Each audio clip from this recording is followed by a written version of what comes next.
The greatest priority in the kingdom of God is simple and straightforward. Love God with all your heart and with all your soul, and with all your mind and with all your strength. That sentence will not surprise a single one of you listening. But in my own experience of the Christian life, it's often felt like we majored on loving God with our minds over loving God with our souls or hearts or physical strength.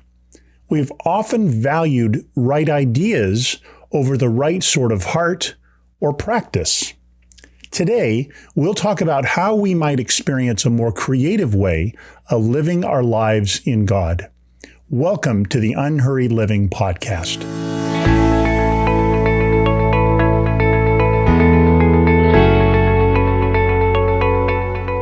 Did you know that you could join a community of listeners to this podcast who are hungry to grow deeper in the unhurried way of Jesus? There's nothing quite like having a group of like-minded friends with whom to share the journey. We call this group Unhurried Leaders, and in 2024, we are going through my new book, A Non-Anxious Life, together in a monthly live Zoom to talk about how to live in the unhurried way of peace. We have 4 years of archived monthly recordings that can resource your spiritual journey. I'd love to have you join this online community of men and women. It's one of my most encouraging hours each month. To learn more and to join this group, please visit unhurriedliving.com/unhurriedleaders. That's all one word. Welcome to the podcast. If you're new here, I'm glad you've found us. If you haven't already, would you consider subscribing so that you won't miss an episode? And we'd love if you'd talk about this podcast with your friends and colleagues. My own experience of church, especially in my early years as a Christian, was focused on thinking right thoughts and believing the right things about God. This is, of course, important. But over time, I realized that you could believe good things about God in a way that didn't change your life much. You could be biblically literate while simultaneously proud and unkind. There didn't seem to be any magical transforming power on such a path. Today, I'm glad to be able to share a recent conversation I had with Amy Pierson about her recent book, Makers in a Thinker's World. She writes at the intersection of neuroscience, spiritual formation, creativity, and lived experience. She speaks from a long journey with Jesus in these practices and disciplines. Amy Pierson is the founder of Burning Heart Workshops, which is a soul care ministry, and is former executive director of the Spiritual Formation Alliance. A writer, speaker, artist, mom, and ama of 2, Amy lives in the Denver area with her hilarious husband, Bill, and their ridiculous golden retriever. Now, let's dive into my conversation with Amy Pierson.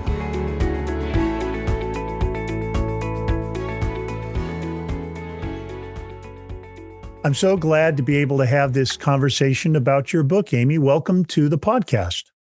Thanks, Alan. It is really great to see you and be with you. It's been a long time. It has been a little while, and I've enjoyed reading your book. I know it's been out for a little while now. And I'd love to start our conversation, as I often do, asking if you'd tell a little bit of the story of how this particular book came to be. Well, this story, if I look over the scope of my life, started when I was really young, and I just didn't know this was the direction we were going to go. But I grew up in a really solid Christian home with great parents who offered a lot of foundation to me. And I got to a place of just kind of naturally having these adventures with God that turned out to be kind of little creative adventures. And I would write Valentines that had some sort of spirit-led encouragement in them to my friends in grade school that would fold up all elaborately and things. And I would do soul care retreats with my college roommates. And I wasn't using those words, but that's what they were, to take kind of where we were, for instance, in that situation as young life leaders and make it real just real experiential.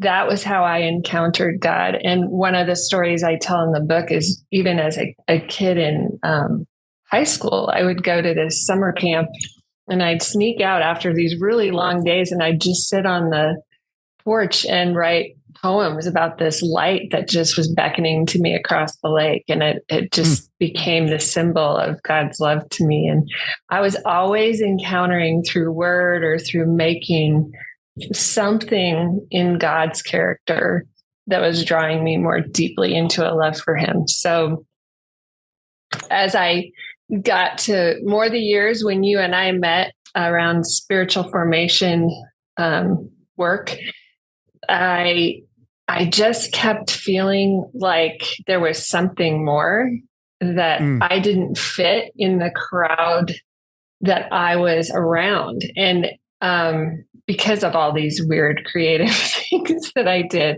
And today, I don't think it's the same. I think that more people are talking about creativity and faith. I mean, I have no doubt because I'm part of those conversations with them. But I wasn't hearing that. And I kept feeling like this part of me I had kept it in this private me and God kind of quirky spot in my relationship with him. And it just needed to get out somehow. So when I went through my spiritual formation certificate program, I wrote all around creativity and spiritual formation. And then I bumped into a bunch of neuroscientists that I started obsessing on people like Kurt Thompson and Jim Wilder. And you know Jim. So I really dug in deeply and studied and started doing some writing with some of those guys. And God just kept lining up the pages of this book and the pages of my life. So this has been a blast. Well, you mentioned this theme in your own life, and then of course in the book of creativity, and I hear throughout it that creativity hasn't always been as valued in the church, maybe as thinking oriented strengths, that you kind of see in teaching or in maybe preaching or theologizing. I wonder if you could talk a little bit more about that experience as a very, very creativity oriented person. Well, for me and for a lot of artists out there, I think our skills get tapped because we have more overt and obvious skills in things like retreat planning or writing or making sets or VBS things, that need lots of color and creative thought. We get tapped for those all the time, but I at least in an era for a long time, it was very much seeming as though the church had a different set of values around creativity. And even historically, following the Reformation, a lot of art was pulled out of churches, and in a real sincere effort to keep the focus on the Lord, I think it just was considered not that important. And yet it is, it's art and meaning making that really touches our soul. And the brain science backs that up. So when I started learning all about relational aspects of grace and the relational aspects of our brain and how important joy is and how damaging fear is, it just all of a sudden the veil was lifted from me and I'm like, this matters. Everyone needs to know this matters. And meeting people like Jem, I mean, your wife is such a brilliant photographer, and she and I clicked right away around this topic and see ways it opens up our spiritual formation. Absolutely. Well, I remember, when I came to faith in Christ, I was a musician. And at first I thought maybe I was going to be in a Christian band and that was going to be my thing. But I had this distinct sense that those of us who were offering music to the church were only there in service of the people who were teaching or who were, otherwise thinking about stuff. We were Yes. like the decoration is kind of how it sometimes felt. Is that a little bit of what yours was like too? It is. And a very much more articulate way of saying this that I talk about in the book is I felt like I was at the children's table. So someday, someday, if I was around enough of these good thinkers, if I learned enough scripture, if I prayed the right prayers with just the right tone, I would move to the grown-up table.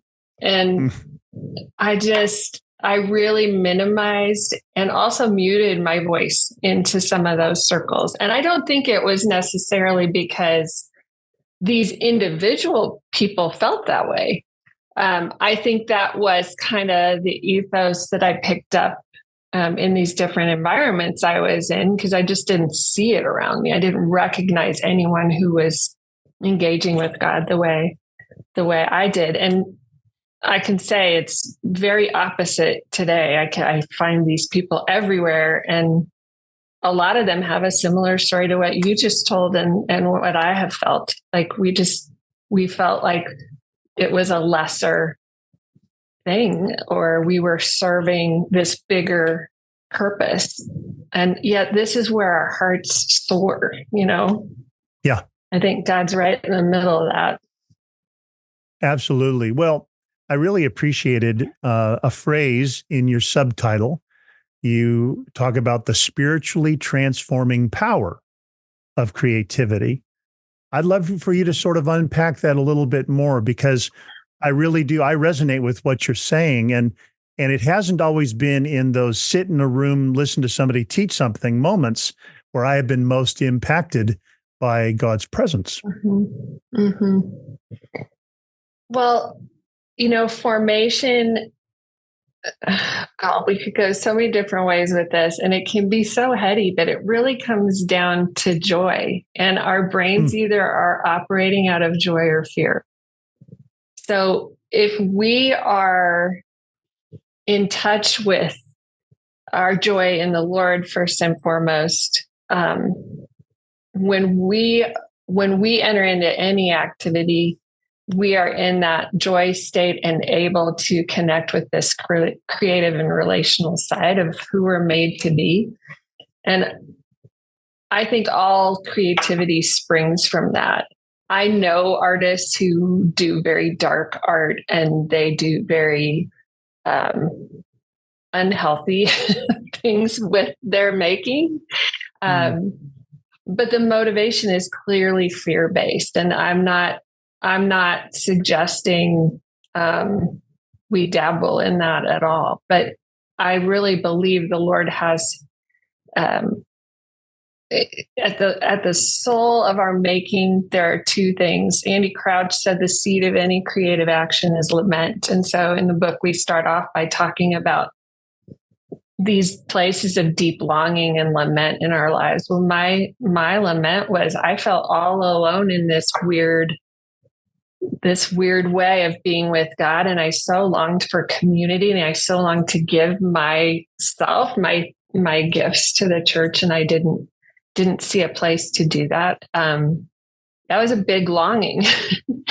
And I don't think that was God's heart for me. So when you press into that, you, on the other side of that, there's so much life and so much contribution and so much joy that God draws you into relationship with Him, and then in relationship with one another. That's probably, I kind of feel like I'm wandering around the question you just asked, but it's very much a significant part of what drove me to keep pushing, because all of a sudden, when I heard people like Wilder and Thompson putting the theology in place for the neuroscience, and it resonated with my experience, and it resonated just joy-wise in me, it undergirded how much creativity matters to me in a way that I could express it to other people. And it really came down to, I read the passage on the Emmaus Road in Luke 24, Yeah. where the disciples are wandering on that road, and they're so numb to who they are with. They're so stuck in fear and so just so full of lament and sorrow that they can't see, they're walking with joy personified and they can't recognize it because relationally, mentally, they are shut down. But once their eyes were opened, when Jesus opened the scriptures to them, they say, did not our hearts burn within us when we were walking in the road? And when he opened the scriptures to us and told us of all these prophecies and so on, I read that and I was like, that's what this has been. This creative burning within me is the essence of what the gospel has to like, we can share that with people, and it's what lights us up. So yeah. See, I can talk about this forever. Well, and that passage, that Emmaus passage, and that phrase, burning heart, that's probably not something that's as good to just think about or just preach about or just teach about, as opposed to what does it look like lived? What does it look like imagined? What does it look like experienced? What does it look like embodied? Like those are the orientations I hear you describing as having been almost a natural God-given orientation. Yeah.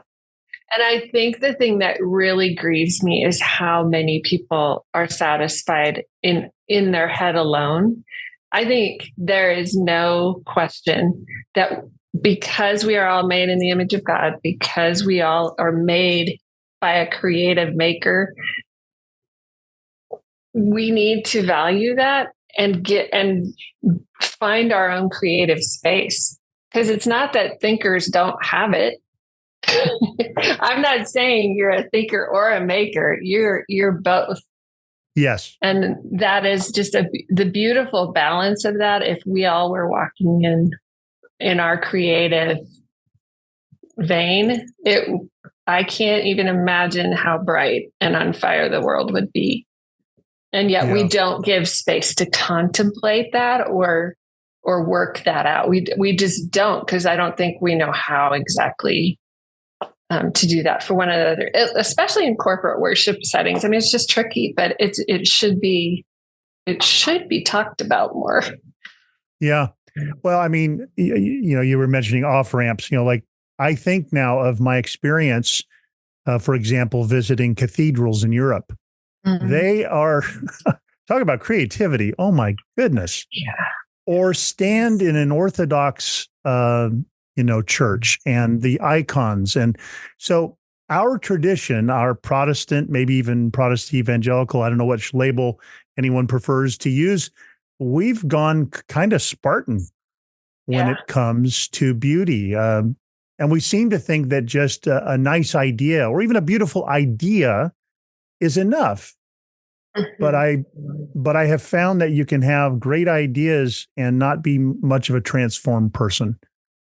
So true.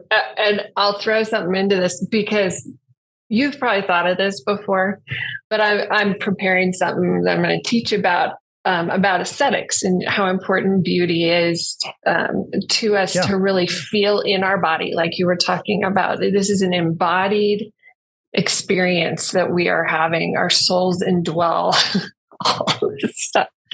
But as I was leaning into the idea of the aesthetics of all of creativity and joy, the obvious fact appeared in my brain of aesthetics are concerned with recognizing or recalling or noticing beauty. And anesthetic is numbing. Like we want to numb all of the things that we feel or experience. How counter to the love of God and the joy of God. And yet, I think a lot of us go through our walk with God kind of anesthetized. That really sat with me. I'm still kind of unpacking that and where I'm going to go with it. But I mean, it took me writing the word aesthetic down on paper to realize this is not as hard as we make it. Well, that's powerful. To see that contrast, in a sense, to see a contrast between being alive to beauty and being numb to the creative reality of the life God's given us. That strikes me as a really important place of ongoing transformation God might be inviting us to. Oh, yeah. Well, so one of the chapters I enjoyed, because it's a practice I have really leaned into and needed a lot for myself, is in a chapter called The Lost Art of Gratitude. And, you know, I like to label myself a realist. Jim won't let me get away with that. She says probably more pessimist. And I have to be honest and say she's probably right. So, but gratitude has been one of those practices in your language that has been a place of great creative life for me. I realize that. Can you say more about that practice in your own spiritual journey?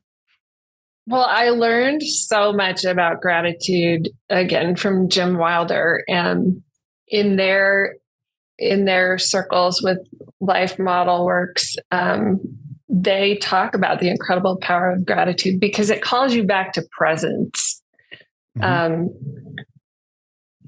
It's one thing to keep a gratitude list. I mean, it's good. It's good to keep track of gratitude. So I don't want to diss that, but to actually be in your body and remember fully the sensations of standing on the top of a mountain on a bluebird day skiing with my skis crunching in the snow, my worship music playing in my ears, and my arms just like outstretched, just feeling so blessed and thankful.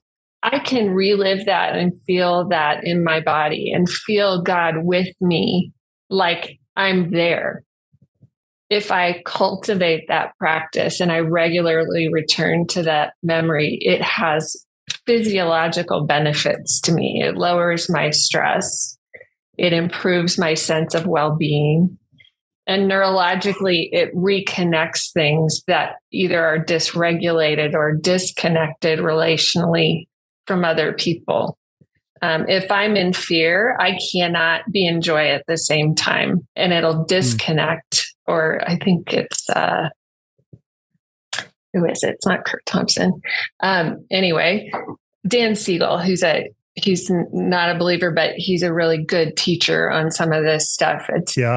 He calls it a rupture in relationship. And again, like they teach this stuff in public schools in New York State about how to help kids recover from ruptured relationships by returning to things like joy and gratitude practices and connecting with a way more embodied sense of what you and I would call spirit, you know, a healthy spiritual connection with themselves so that they can then connect with one another. And the most fascinating thing to me is to actually hear there's science, there's fMRI studies that prove that you can't be connected to God if you are in a fear state. And a fear state, there's many people identify 7 negative emotions. I talk about them in the book, but there's 7 emotions. And of the 7, one is joy, the other is fear, and the remaining are all a form of negative emotion that would fall under the umbrella of fear. So like anger, hopeless despair, I'm going to forget all of them, but they're all, you know, things that are not a state you want to stay in for long. And yet our culture really accommodates us living in fear. So gratitude is a practice that brings you back really easily, even in a crisis situation like war or a tsunami or whatever. Gratitude is a way of kind of centering in on a gift has been given to me. And we know it's a gift the Lord has given us. So all the better to bring us back into the present. Yeah.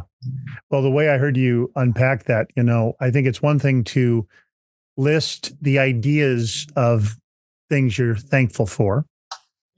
without necessarily connecting with them. I've often thought of gratitude as a way of sort of mining the ways God has been gracious to me. I like that. But your way of sort of describing it's a rehearsing in body, in imagination, in emotion, those experiences of presence or of generosity or of God's empowering withness, and it's experiencing them again. That's a more robust gratitude than maybe some of us have tried on before. Yeah, it's a wonderful practice. And I mean, it's the weirdest stuff. Like, you've probably walked through like in the summer, a cool pine forest, and you smell that smell in the air. Or I have a weird one. This is like bilge water in the bottom of our little putt-putt boat at our summer cabin. I can smell that when I'm walking around the dock anywhere, and all of a sudden I'm back in one of these great memories of growing up and my pine cone wars by the lake with all my little guy friends that I hung out with. I can do that if I take the time to recall even a smell, or to really begin to cultivate savoring the moment I'm in now. It'll then later be something I can draw on. And it is powerful. You can feel your body let down. That's so good. Well, yeah, you've already mentioned that a significant thread through the entire book, not only creativity, but also this field of neuroscience that has become so popular, I guess, in our current context. And there have been some authors, you mentioned Kurt Thompson or Jim Wilder, who've done some wonderful work. Can you say a little bit more about what that field has meant for you personally, kind of your discoveries, your research, your experience of that? I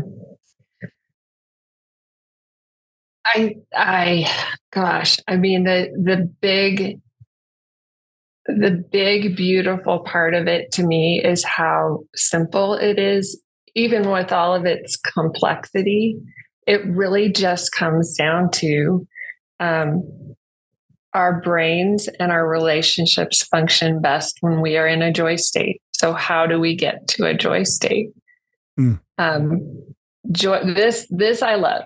So shalom is a perfect balance of joy and peace. So in your brain, to your brain, peace is a high energy state of joy.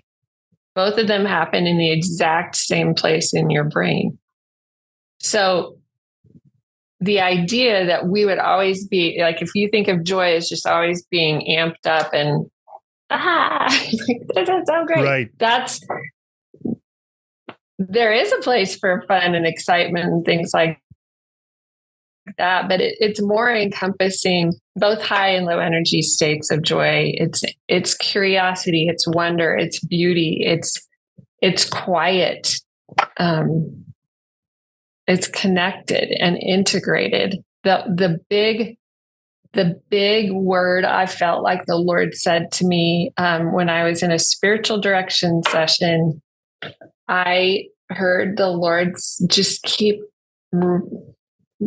throwing the word integrated at me. I didn't know there were neurological implications to that, but I had been living in a very disintegrated life when it came to my creativity and my emotional world. I just didn't understand even my body. I just didn't listen to that part of my life on the same volume as I listened to all the more left brain learnings that I had. Mm-hmm. So this integration was really coming to that wholeness, to that shalom, way deep in me, way deep in my soul.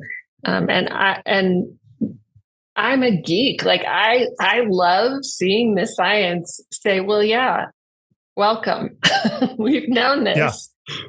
You've just never considered it as a part of your spirituality, but it makes our spiritual life so much more complete and powerful. I really love that description of shalom as a kind of robust joy and peace that are in unity. It makes me think the fruit of the Spirit, all of the fruit of the Spirit play very nice with each other. So joy is going to be peaceful, and it's going to be loving, and it's going to be good. Yes. So will peace. Peace will not just be some sleepy, kind of dynamic, but it'll be energized with joy, and it'll be rich with goodness. Like all of these fruit are just facets of something that may be too hard to talk about if we didn't have all these words to sort of begin to describe what a life in God looks like. Right. Absolutely.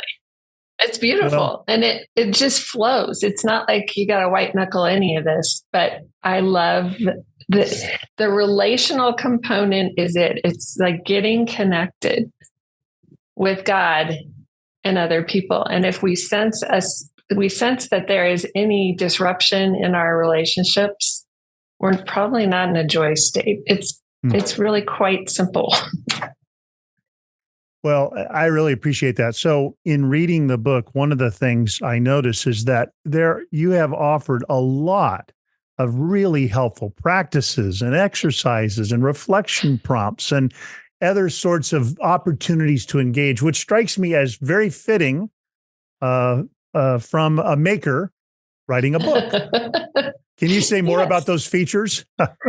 Well, I'm laughing a little bit because my dream was that this book was going to be little and really easy for people. And I added the exercises in and literally doubled it.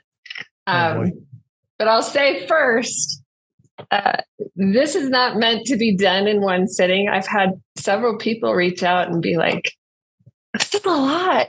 And that's not the intent, is not to have it be a lot. It's to give people some creative room to stretch out. And it really does. Every chapter ends with a series of opportunities to read and reflect. There's an affirmation, because there's all kinds of science about the quantum effect of words. And spiritually, I mean, I'm not even going to go into that because I don't go into it in the book, but I did include affirmations to just make clear there's a scripturally rooted point in every chapter that our neurology reflects, our physiology reflects, and our creative maker inside knows it. It reflects that as well. At the beginning of each chapter, I start with a Visio Divina, a painting or some kind of work by, as it turns out, an artist friend of mine. There are 12 chapters, and only 2 of those chapters are people that I don't know, artists that I don't know. But it just happened that I got to the end of compiling all this work, and all of a sudden I realized this is my community of friends that are good friends, and they're all doing these wonderful ways of working in visual art. But I also I couldn't figure out how to do this, like to incorporate music. I have on my website a playlist for every chapter as part of the experience and part of a quieting exercise. There's a song that's typically an instrumental song for you to help you quiet before you enter into the rest of the different opportunities to connect with God. But I would love so much more community and contribution around different forms of making, because they're endless. And it's been a lot of fun compiling it. I'll tell you one other little side story is one of the artists that I don't know is Banksy. And I picked a mural that he did in Palestine 3 years ago. And it's called Flower Bomber. And I picked it because it's a very evocative, provocative work. When you look at it, you could be on either side of that issue, and you could see yourself or you could see your enemy. So just to really enter into that mural, I thought is making such a huge point about about really being present and getting in touch with lament, because that's with the chapter on lament. Well, it was literally the week that my book was published that the conflict happened. Oh my. And I thought, okay.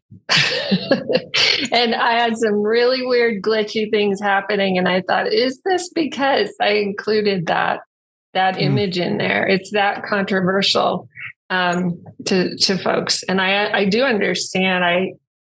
I don't, like I said, I don't care which side of the issue you're on. This is the stuff that art draws out of us and images draw out of us. It provokes us to feel things. Yeah. Oh, I appreciate that. That is unique timing. No question about it. Oh gosh, crazy. But, well, as we come to the close of our conversation, I would love to invite you, if you would, just to share a word of encouragement. You know, some of our listeners may really identify with thinking of themselves as makers, creatives, whatever word they would use. Others may kind of identify a little bit more with being very much thinkers in their sort of orientation to things. What if you could just speak to our audience some words of encouragement as we close? Well, to you thinkers out there, I very much bless and affirm and am grateful for all of you, because the influence of good thinking in my life has brought me to where I am. I would not want to be in my maker mode without having good, solid foundations in Christ, because that would go off the rails pretty quick for me. So I am not talking down to thinkers in any way. I am more calling you outside to play. And to the makers, I'm inviting you to go deeper with those thinkers, because there is no us or them, and we don't occupy different sides of the playground. We don't sit at the children's table and they sit at the grown-up table. There is a richness and a life that if we spark that in one another, again, we're going to light up the world. This is where we are on fire. And that is what the world needs, is to see more of us really lit up, delighted to be with Jesus, and demonstrating his delight in us and in our communities that are really fully engaged with all of our gifting. Go get them. Well, I appreciate that. Those are good words. And I've enjoyed our conversation. Again, today, my guest has been Amy Pierson, and we've been talking about her book, Makers in a Thinker's World. It's been a very great pleasure to have this conversation, Amy. Thanks, Ellen. I agree. Great to be with you. You've been listening to the Unhurried Living podcast. Join me next time to learn more about following the genius of Jesus' unhurried way of life and leadership.